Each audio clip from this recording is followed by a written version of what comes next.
홍준표 전 대구시장이 대대적으로 홍보했던 대구 스마트 산단 태양광 지붕 프로젝트 사업 기억하십니까? 당시 역대 최대 규모인 3조 원 민간 투자 유치로 지역 경제 활성화에 기여할 거라는 장밋빛 전망을 쏟아냈는데요. 시행 1년 반 만에 참여 기업들이 사업을 잠정 보류하면서 과대 홍보, 설익은 정책 발표라는 비판이 나옵니다. 박재영 기자가 취재했습니다. 지난 2022년 12월 대구시는 한화 자산운용 등 여러 기관과 함께 산업단지 7곳에 지붕형 태양광 설치 사업을 위한 업무 협약을 맺었습니다.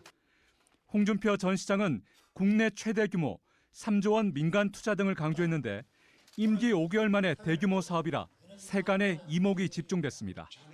한화 자산운용이 역대 최대 규모인 3조 원을 투자를 통해 산업단지에 1.5 기가와트. 대구시는 기자 설명회도 열어 시 재정을 들이지 않고 각종 경제 효과를 기대할 수 있다며 한껏 기대치를 높였습니다. 고용 유발 효과는 약 2만 8천 명 정도 될 것으로 보아 직간접적으로 지역 경제에 크게 기여할 것으로 기대됩니다.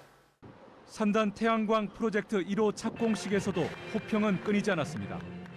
산단 지붕을 전부 태양광으로 덮자는 것은 아마 이를 계기로 전국적으로 확산이 될 것으로 봅니다. 그런데 사업 추진 불과 4개월 만에 호된 질책이 쏟아지기 시작했습니다. 현장에 대한 제대로 된 조사와 의견 수렴 없이 밀어붙이기식 추상적 사업 목표는 허상에 그칠 수 있다는 것입니다. 과대 홍보, 허황된 목표라는 거센 비판도 뒤따랐습니다. 언론은 홍보 많이 안 했습니까? 대구시 역대 하지 못한 대대적인 사주를 유치했다. 응? 시민들은 다 박수치고 있어요. 잘했다고. 그러나 타고 파고 들어보면 현실은 안 그런 게 너무 많다는 거예요.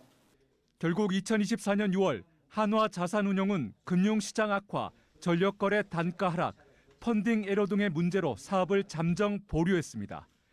이 시점까지의 성적표는 너무나 초라했습니다. 대구 내 산단 입주업체 9,700여 곳 중 실제 발전 사업을 개시한 건 5곳, 계약한 곳도 41곳에 불과합니다. 목표 대비 계약률은 1.1% 수준입니다.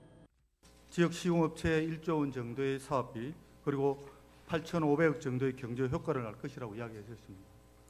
그렇지만 현실은 그렇지 않았습니다. 대구시는 산단 태양광 사업의 실적이 미흡한 것은 인정하면서도 사업 추진 이후 태양광에 대한 관심이 늘어 태양광 설비 구축이 증가 추세라고 평가했습니다. 또한 태양광 보급 1.5 기가와트 목표를 애초 2025년에서 2030년으로 연장해 민간의 자발적 참여를 유도하는 데 집중하고 있다고 밝혔습니다. 태양광 확대는 기후변화 대응 등을 위해 바람직한 정책 방향이라는 데는 이견이 없습니다. 하지만 정책 목표를 무리하게 세우고 대외 홍보에만 열을 올리다가는 소리만 요란한 용두사미 행정이라는 비판과 함께 행정 신뢰까지 잃는 결과를 초래할 수 있다는 교훈은 곱씹어봐야 할 대목입니다. MBC 뉴스 박재영입니다.